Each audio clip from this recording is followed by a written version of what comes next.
Hello and welcome to Tools in the Shed, a podcast powered by CarsGuide, ready to rip into car stuff that has caught our eye this week.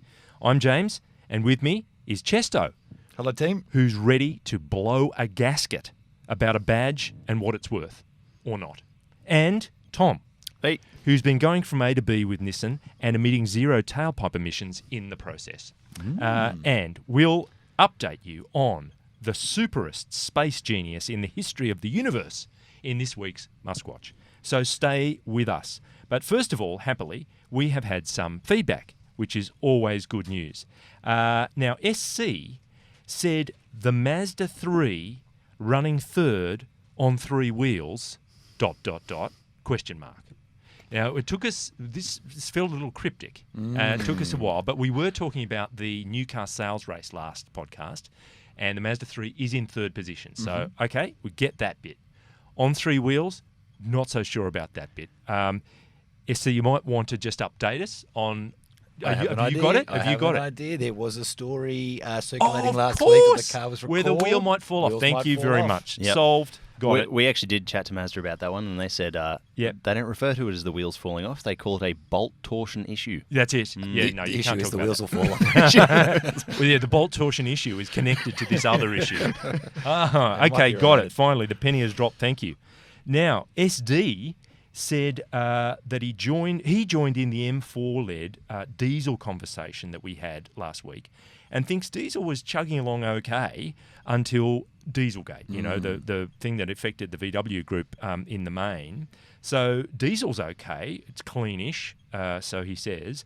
It's only when you cheat the system that it becomes a problem. And I suppose that's fair enough. I mean, diesel was absolutely the engine of choice in much of Europe and other parts of the world. Absolutely. It was when that cheating scandal kind of broke that it was on the nose. Yep.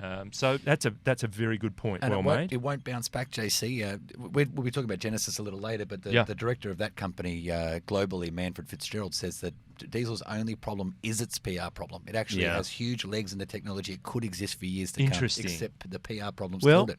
That's interesting, isn't it? So, you know, SD's hit the nail on the head there. Thank you very much for that.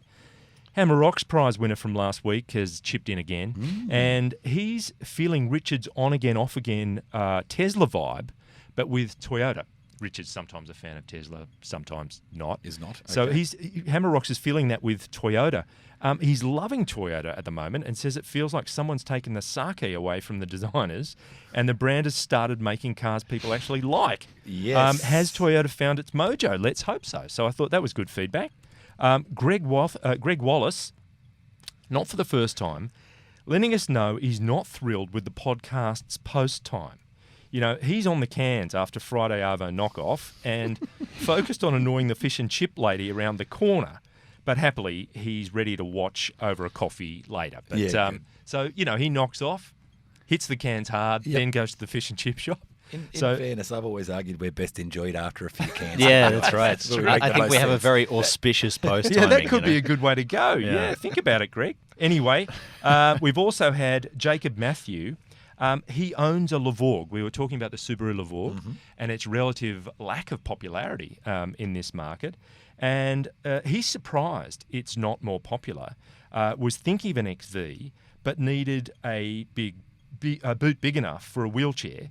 So he went to the Levorg, to which Wax 333 responded, it's expensive and enthusiasts don't like the CVT, should be offered in a manual. Yeah. So, you know, that's an interesting point of view as well. I think that thought's reflected a lot, and given that it's specialised to be a wagon body, you're very much appealing to enthusiasts by doing that, so that turns a lot of people off. It does. But anyway, I will be reviewing the Levorg for 2019 or 2020, I guess, in a couple of weeks, so keep an eye out for that. Those of us who grew up with our mums and dads driving station wagons, it staggers me that a wagon body could be considered enthusiast, but there you go. And Subaru has a bit of form in that territory.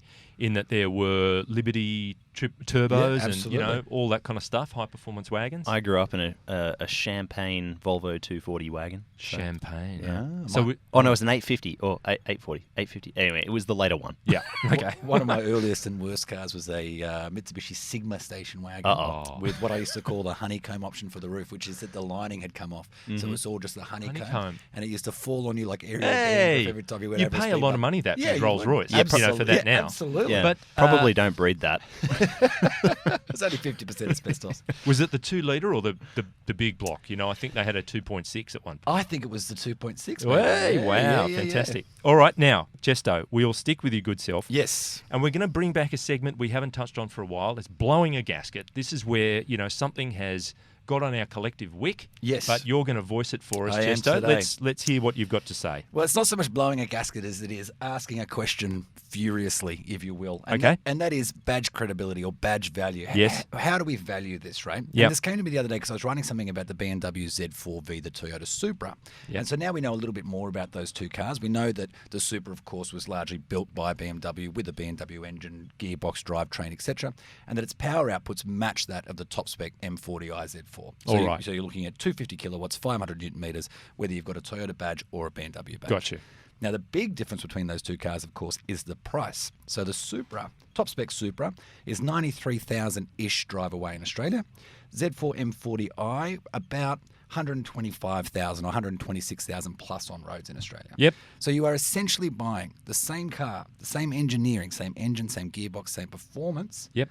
One's $30,000 cheaper than the other. Yes. Yep. Now, the Supra has been hammered in Australia. I don't know why, but people have...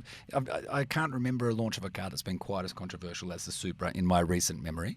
And yet the Z4 sort of just sailed through without causing too many waves. Yeah, right. But from my perspective, if you're not a badge snob, why would you spend an extra $30,000 on the exact same performance you can get with a Toyota badge out the front? Okay. I mean, we were talking about it earlier, and one has a roof, one doesn't. There's a fundamental difference there, I suppose. I mean, if you want to look at it in practical terms, why are you paying more for less sheet metal? Yeah, well, that's the thing, yeah. that's a very surface-level takeout.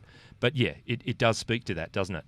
BMW, of course, would add its BMW-ness, which might be in the body or, how they've constructed it from a safety point of view or God knows what. I think the BMW-ness is exclusive to the little tiny nose of the badge on car. the front. Nose of the car. Yeah. And at the back. And don't get me wrong, they're both great cars. Yeah. And I applaud the fact that they both exist. But for me, I just cannot see the value proposition stacking up. Yes. Convertible or no, that's a huge amount of money to spend to have a BMW at the front. And if I'm not mistaken, if you buy the Toyota, you'll also get a 5-year warranty now, will you not? You will. Whereas BMW, you still get 3. And look, an interesting take on this was back in the day when, in the Hawke government, Senator John Button instituted the Button Plan, which involved a lot of badge engineering, a lot of badge sharing. Mm-hmm. So you had a Toyota Corolla was also a Holden, I want to say Nova, and a Toyota Camry was also a Holden Apollo. Yep. Holden Commodore was a Toyota Lexan, and on it went. And in a past life, we did an experiment in a major shopping centre where we took a Corolla and a Nova and put them side by side and just asked passers-by which one they'd prefer. And you wouldn't believe the amount of badge and brand loyalty there was. These were identical cars. The only thing that was different was the badges. Yeah, absolutely. So, okay, that wasn't about money because Holden and Toyota broadly, in the same space. But it just demonstrates how much investment over time in a brand, and BMW has done that in Australia, will pay off for you down the track. That's right. In terms of loyalty and desire, aspiration, the whole thing. Absolutely. It's that old argument that you do pay a little bit more to have that parked in your driveway, don't you? So that when your neighbours come out in the morning, they go, JC's doing well. He's got a BMW. But I feel like as well, like that Z4, it's priced to its competitors. So if you look at the SLC, which surprisingly is still on sale, it's the same money roughly for the same spec. Yeah. So I think as well, BMW would be missing a trick if they didn't price it to its competitors. Yes. But that having been said, it could have been cheaper. That might have made it more popular. The other thing I'd say, Chesto, is when you talk to people about why they've bought a car, you'll get all the pragmatic, common sense, logical things. Okay, why'd you buy a BMW? Oh, look, it's the engineering. Yeah. And, of course, it's the safety. Oh, and the resale. Yeah. And did I tell you about, just the lovely finish and the fit? you know what it's really about. Yeah, of course. It's about having the badge. It's about that. So it's an emotional choice. And I'm not attacking BMW for this either, because they're perfectly entitled to charge whatever they want, and they have spent eons building up that badge credibility that allows them to do that. So there's no BMW's not at fault here. But it reminds me of the Subaru BRZ V, the 86. Imagine if one of those cars came out at $30,000 more than the other. You'd be outraged. They're the same car. That's true. What's going on here? But if it wasn't a Subaru badge and a BMW badge, exactly. you know. So the reason I'm bringing this up today, I guess, is a couple of weeks ago we were on the Genesis launch. Yes. That G70 that we drove in Korea, what feels like a decade ago, has finally now arrived in Australia after delay, but it's here. And it is seriously very, very good. So our reviews are up on carsguide.com.au, of course, but the general consensus is that car, the ride and handling balance is probably the best in class, although we won't say that until we put it back to back with its competitors. But it is a very, very, very good thing. Okay. Yeah. And yet no amount of goodness, and that car has heaps, is going to help it sell in this country. Sure. Because, again, this badge thing is going to really hold it back. Who's going to dive into a Genesis? You Who have to wants put be some the first? meaning into Genesis. Exactly. And I mean, this whole equation has been played out previously, where you've had Toyota creating Lexus, you've had Nissan creating Infiniti, and now Hyundai creating Genesis. So how does that work? It takes a lot of bucks. It takes a lot of time. People forget how long it took Lexus to be taken seriously. Absolutely. And I think Infiniti kind of missed it because they just didn't. They weren't constantly hitting people. Like there's constantly new Lexuses coming out for the first sort of, I don't know, what is it, 15 years of its existence. Exactly. There's constantly new models coming, so it's always in people's face. Yeah. But then Infiniti, I feel like they missed that. It was just sporadic models.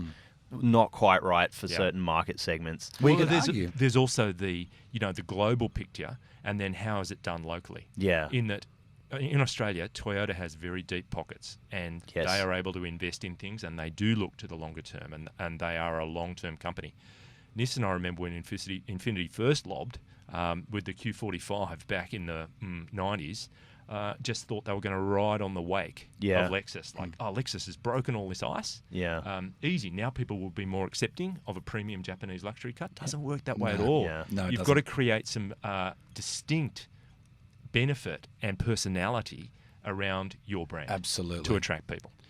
The other issue, I think, is that, and Hyundai's done a great job over the last couple of years of changing their brand image from being, just the affordable kind of car to being cars that stand on their own 2 feet in terms of design, technology, driving, etc. So they have already changed that mindset. But when Lexus launched in Australia, Toyota was already seen as the smart purchasing choice. They were bulletproof, reliable. The dealership network took care of you, etc. So the step from that into a Lexus seems like a slightly easier one than, again, if you're at home, JC, and the neighbour says to you, what have you just bought? You go, it's a Genesis G70. Oh, what's a Genesis? Yeah. Oh, it's Hyundai's luxury brand. Yeah. Oh, Hyundai, the 9990 drive away company. Yeah. They haven't been that in a long, long time. Well, do you understand the point I'm making? Just to continue that parallel, I mean, when Toyota first arrived in Australia, it was absolutely cheap and probably nasty. You know, people saw Japanese products full stop as being cheap, and, the Jap crap thing was around. Yep. Hyundai has been in Australia since about 1984, I want to say, and for a lot of that time, it was on sale. Yeah, it was the cheapest in the market, and there was a lot of that about it. So it takes time for that to wash through, and as you say, their mainstream products are now getting a much better reputation. Absolutely. But is there a strong enough platform there yet to underpin a luxury offering or a premium offering? That remains to be seen. Time will tell. I want to say they're doing the right thing, though, as well. Like, they're bringing on experts from Europe, experts of their field in, like, building luxury and performance cars to build the Genesis brand. Yeah. And, I mean, the cars speak for themselves. It's just a matter of getting people in them. Yeah. Two quick points I'd make on that. Go Sorry, for it. JC. Go for it. The first of which is I love the Korean viewpoint on building cars. They say, we haven't done this before, this sort of luxury segment, so we're going to find the people that have. And if you look at their playing roster, it is such an impressive list of names.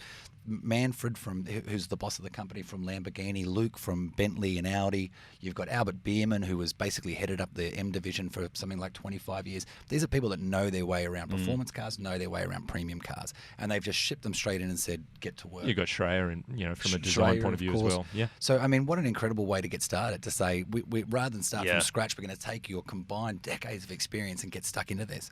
The other thing I'd say that Genesis is doing, which is very bright as well, is that they're forgoing the traditional dealer network. They know it's going to be a slow start. There's not going to be dealers screaming down the phone at them saying, "We've spent all this money developing a dealership. We're not selling any cars. What's going on?" Everyone's an employee of Hyundai Motor Corporation. Doesn't matter from dealership, that's interesting. I dealership didn't know staff that. to sales leads, everybody. And they're saying they're here for the long haul. Yeah. They don't care if they sell 3 cars this year. They're going to be here for all the time it takes. And I think not launching with an SUV is an interesting move as well, because whether they sell many of them or not, maybe this G70, people will look back at it and say, remember when they started and they made that really cool sports car? Yeah. Yeah. Yeah, absolutely. I think there's something in that. They did that with the Lexus IS when the first one came out. People remember it still. Yeah. All right. Well, look, I think it is time to move on. Thank you for blowing that gasket, Chester. That was very good. Very mild blow, that one, but still. And something that is not a very cool sports car, but it's a very cool car of another kind. Tom, fill us in on what you have been steering. Yeah, so this week I went to the launch, finally, of the second generation Nissan Leaf. So the first one's been around since 2014, I want to say, but then this new one has been around internationally since 2017, and we're finally getting it launching in Australia now. So it launches in one spec level, costs 50 grand, and it has a full electric range of 270 kilometres, and that's the claimed range. And sometimes there's this definition between claimed and real world. Was there any chat about that? Is 270 achievable with, just normal driving? I want to say 270 is achievable so long as you're in a city. Okay. Because I was actually lucky enough to drive this car well ahead of its launch. Nissan Grey imported one for press to drive a couple of months ago. Yep. And so we got to drive that one. It was slightly differently specified. I think the one that we're getting here is some sort of mild facelift because it has a little bit better technology in the cabin. Actually has the best technology in the cabin of any Nissan, but I'll get to that in a sec. Cool. But yeah, so I did a range test, which I thought was quite conservative. So I've got this 270 kilometre range, and I thought, I'll drive from Sydney to Newcastle, which is about 130 k's was the route. And so I had it fully charged when I left the office, but then it's about 20 k's with a bit of fluffing around to get home. Yes. So I'm already down to 250, and then I ran an errand that morning, and I didn't even think about it. I did the non-electric car thing of just using it like a car, and I just hopped in it and drove it, and then I thought, oh, damn, that was 30 Ks. So I'm already down to 200 or so, give or take a little losses here and there. And then by the time I got on the freeway, I was down to 180 Ks. And I thought, okay, that's fine. I've got 130 Ks, I've got 50 Ks left when I get off the freeway. Wrong. I actually only had 24 Ks left when I got off the freeway, because the efficiency, and this is something that people won't tell you about electric cars, the efficiency is the opposite to petrol cars. It inverts the whole traditional equation. Yeah. So my, efficiency kind of nosedived the moment you get on the freeway. And that meant that by the time I was getting off at the exit, I only had 24 Ks left, and I was starting to sweat quite a lot. Mm-hmm. And I had to take... Which was totally unrelated to the range of the car. Yeah, no. I had the seat heater on. It's just a medical problem I have. No. Perspiration has always been an issue for you, Tom. So I took it to the nearest charger. And this is another interesting thing that a lot of people won't tell you about electric cars, but the chargers... It's like filling up different kinds of fuel. There's all these different plugs you need to be aware of, and there's different charging speeds you need to be aware of. So I was quite lucky that the one I pulled up at Wallsend on the outskirts of Newcastle, that one was a NRMA charger with an output of 50 kilowatts. All right. So what does that mean? Well, it means there they had two kinds of charging port, and they're the three-phase higher-end ones, and the one I used was a Japanese standard called a Chatamo, and that's a two-prong connector. And that was right for the Leaf? And that's right for the Leaf. The Leaf's only got two connectors. It's got a Type 2, which I found to be the most popular, like the Hyundai Kona's got a Type 2, and the rest of the Hyundai's range have Type 2 connectors as well, all of their electric cars. So the Leaf's got a Type 2 on one side, and it's got a Chatamo on the other side. And the Chatamo, that was a 50 kilowatt connection, so I plugged that in, and that got me 270 Ks in something like 40 minutes. So it charges pretty quickly. It's not like filling up a tank of fuel, but really 40 minutes is getting closer, isn't it? It's inside the realm of getting a coffee. It's getting a coffee and fluffing around for about 20 minutes, but it's still... coffees. not the worst, you know. But that's the thing that will change the quickest too. If you think about charging electric cars at the moment in fuel standards, it would be like trying to hand shovel petrol into the tank. Yeah. But that is changing so much so quickly that 350 kilowatt chargers are now being rolled out, etc. So that the amount of time you actually take to fill your car is 40 minutes at virtually its slowest. That number's only going to get better. I think back to the times that I've been hand shoveling petrol, and it's taken me a long time to fill up the tank. Yeah. That's a pretty good example, actually. It's not particularly good for the skin either. No, Oh exactly. boy, yeah, you absorb that stuff. But moving on, Tom, and the driving experience. Are you able to talk about that briefly at this point? Yes. I think by the time this is published, the invite will be lifted.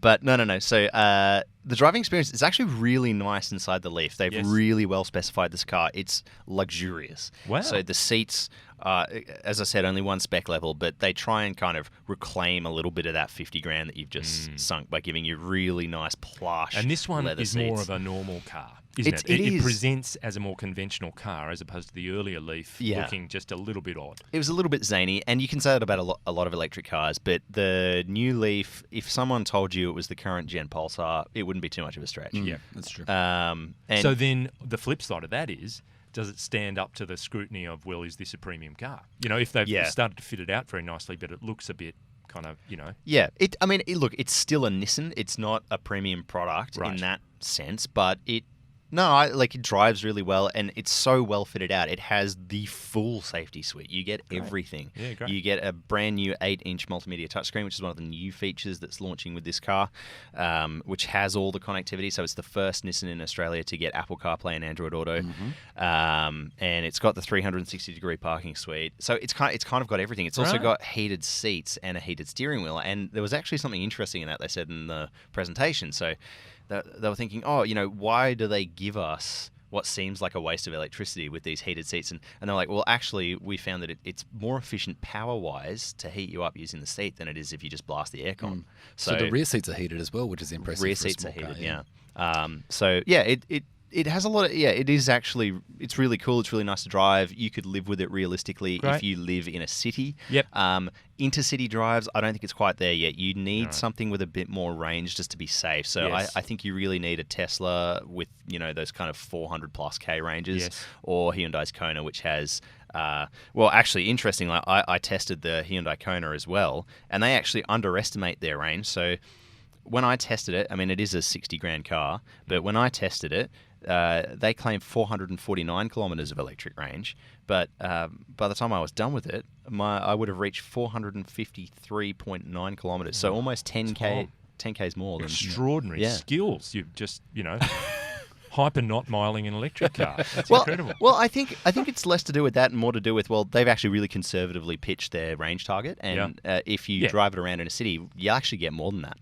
All right. Well, we will look forward to video, written review, all that stuff coming on the Leaf. So people who want all the details, that's in the pipeline. It's on the way, CarsGuide.com. Can I throw out 3 very quick EV facts that I thought were fascinating from this launch? So I was at the same launch, and the presentation, they did quite a good job of explaining sort of the costs involved and where electricity is going, etc. Anyway, so they say, according to their calculations, it will cost you, if you buy a Nissan Leaf, it will cost you $764 a year to fill it up with petrol, with electricity. If you off-peak charge it, it costs you $382.20 per year, whereas to drive the same distance, it will cost you $1,800 per year in fuel. So off-peak, it would be roughly a third of the cost of a petrol engine. And if you use solar or you manage to steal electricity from the work or from the supermarket, then of course or it's your neighbour. Exactly free to do it.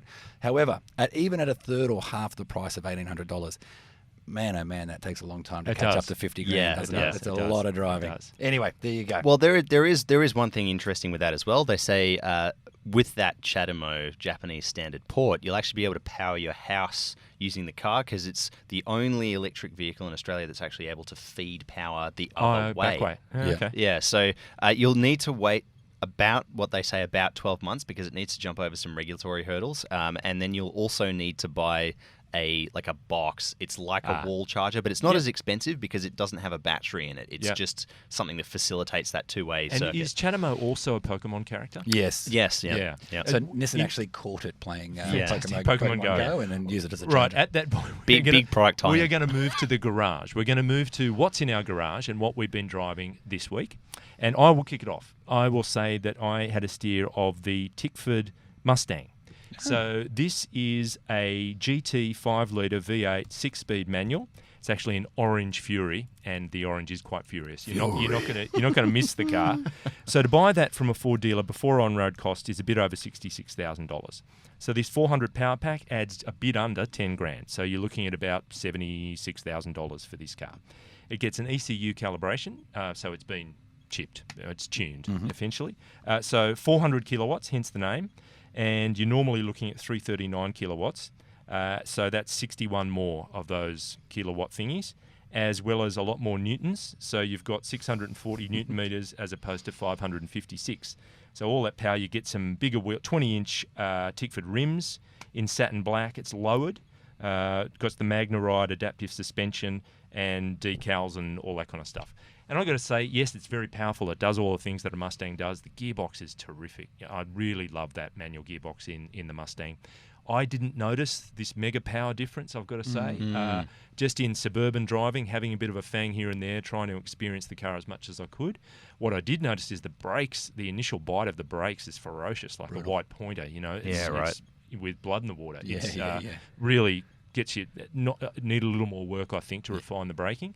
But I just didn't feel it. I didn't feel the real difference. Like, whoa, this is your 400 kilowatt Tickford thing. I'd argue Buddy brakes is better than the decades of underbraked Falcons. No brakes, yeah.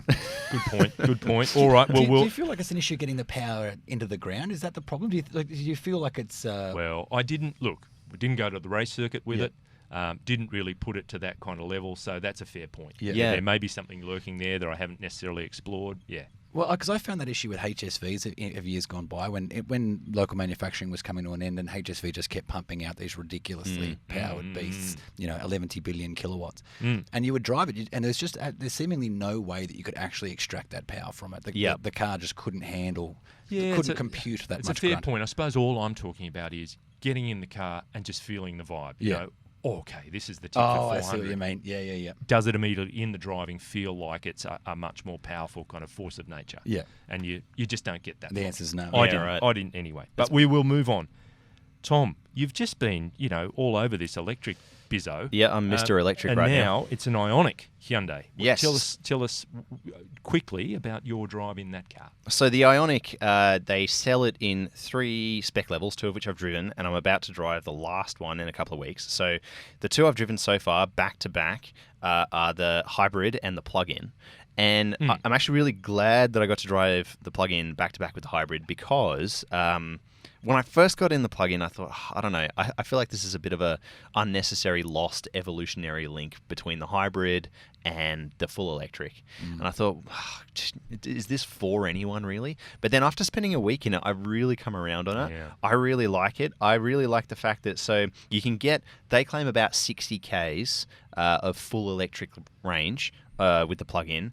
I'm getting about 45 but that's still enough to cover my commute. Yeah. So realistically, if I think about it, unless I do some major driving on the weekend, I can get my fuel pretty close to 0.0 litres to 100. However, you have less control over it, I feel, than you do in some hybrids. Like, the engine will just switch on. The car just sort of decides stuff for you. It does it for you. Yeah. And that's made so even with my best attempts to just drive on the electric motor alone, wouldn't let you get away with it. Well, not quite, but it's still interesting. It's still pretty good. It's still worth thinking about because I'm getting about 2.7 litres to 100. Okay. And then driving it in sports mode, which sort of is the opposite, it uses the 1.6 litre engine a bit more. Yep. And that the usage shot up to 3.9, but that's still half what you get in an i30. You know what I mean? Yeah. Excellent. Yeah. All right. Well, thank you, Tom. We'll move on, Chesto, Yes. to yourself, and you have been in a long-term vehicle Yes. that has been in the garage for some time. It has been Fill now. us in. So I've been driving Holden's Equinox since I think about March or April this year. So Yep. There's been a fair few months for me to get used to it. And the reason I'm bringing it up this week is I saw something that I had genuinely never seen before, and that was another Equinox Hey, on the road. wow. I drove past Wow. one, which made me think, what's going on with Did you this give car? the Equinox wave? I don't know what the Equinox signal is, actually. I think it's something to do with a vibrating seat, isn't it? I do love that safety feature, I must admit. So much better than the alarms. So actually, speaking of which, do you notice in the Leaf when it's got the lane keep function, but when you accidentally drift out of your lane, it doesn't vibrate. It makes a noise like you're playing Operation and hit the side. Yeah. Ah, Yeah. really? It sounds Or like you try and put the kidney in the heart Yeah, slot. exactly. it sounds like like when you have your phone on silent and someone calls you and Correct. it's on like a glass surface. Exactly. Yeah. But anyway, I probably digress. So the Equinox. did, Yeah, yeah. exactly. But it makes me wonder. So what is going on with that car? So I've spent 4 or 5 months with it now, and I must admit I really am enjoying my time with it. It is a very competent, very comfortable SUV that is probably not the best in the segment, but it's far from the worst. It is a very competent offering, and yet nobody looks at Holden as an SUV supplier. Yeah. So I was speaking to someone there the other day who told me that basically the issue is their SUVs are invisible. Nobody. Right. That's their view. That's their viewpoint. They have these good, decent products coming through, but nobody can see them. So I just wonder what's happening there. What's wrong with Holden's SUV family that no one's buying one? Do you think that the owner base that would have considered this car before might feel a little bit betrayed by owning a Captiva in the lead up? Possible. Yeah, possible. Because a lot went wrong with that car. Yeah. And it just wasn't quite up to the quality standards. I mean, even when it came out, it felt a little old, Yeah. right? Is it also the residue of Holden being the Commodore car company? That's You right. know, Yeah. That's going to take a while to fade away. So I was putting some thought into this over the weekend, and I think that the issue with Holden at the moment is that they just are suffering this huge identity crisis. In fact, not unlike Genesis, where Yeah. Holden went from being one thing and it now has to try and be something else Yeah. entirely, and that is a time-consuming process. So It is. it's going to take time, money, marketing. There's a big hole in the Holden brand's heart Yeah, that used to be filled by manufacturing plants that's right. Yeah, that's in this country. exactly right. And, yeah. and they need to find a way to perform some surgery on that Yeah. and fix it up. Exactly. Yeah. So I'll say this about my little Equinox. It is a 5-seater that looks like a 7-seater. In fact, its design's pretty controversial. But if you've seen the rear of one, it looks like it's had an extension built out off the back. Yeah. It's got that sort of square edge, so it looks like it should Granny be a flat. 7-seater. Exactly. But it's not. But the benefit there is a ton of interior space, a ton of luggage room. It really is, pretty practical thing, I must admit. Super. All right. Well, we are going to move on to everybody. Look, there are no black hats here, no bad ideas all of a sudden, because it's time for MuskWatch.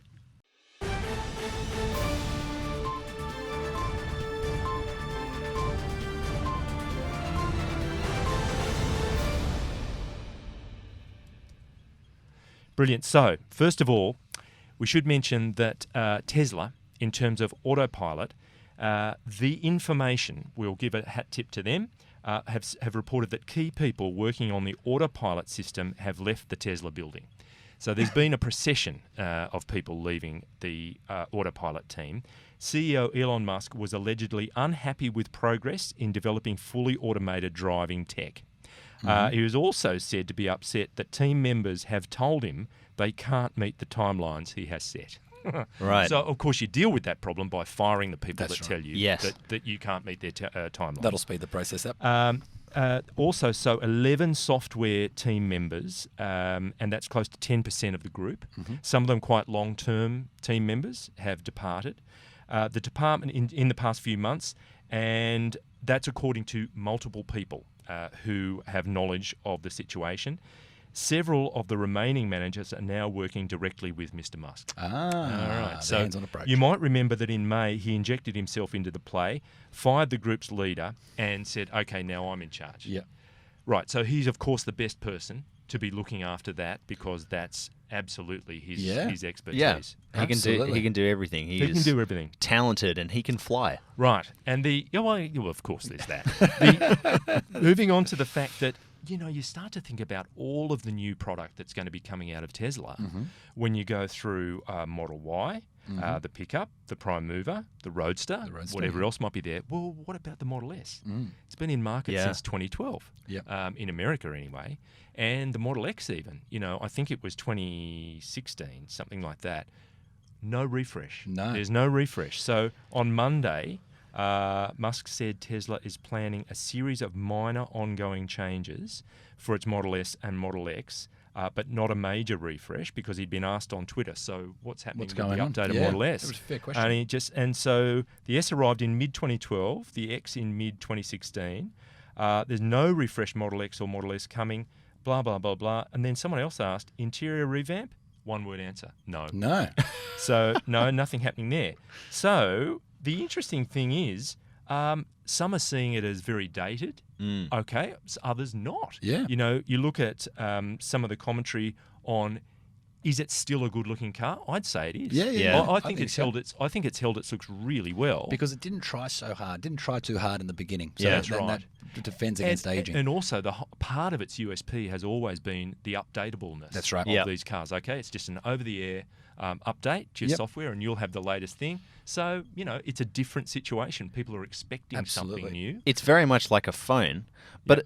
On the topic of that, phones come out every year as well. I'm waiting for the waterproof Model S. Yeah. Yeah, right. Time will tell. Well, Yeah. look, if you get a case for it, Yes. you can get Well, the that's kind true. of rubberized with a soft seal around it. Should be able to get a themed case as well.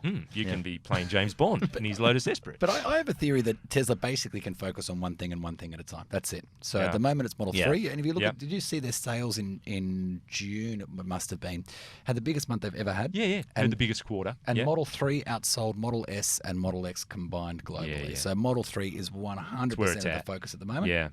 And so, so I guess S and X just Well, languish. I think you're right. It is a sequential kind of company, because you remember the tweets that Elon came out with, we've moved from production hell to delivery hell. Yeah, that's right. One step behind it. Correct. Okay, we're just focusing on doing this now. Exactly. One thing at a God, time. it's moved down the river a bit, and we've got to work on it. Yeah. I mean, I'm really looking forward to driving it in Australia. It finally got pricing and spec not that long ago, and it's expensive, but it's not outrageously priced. That's right.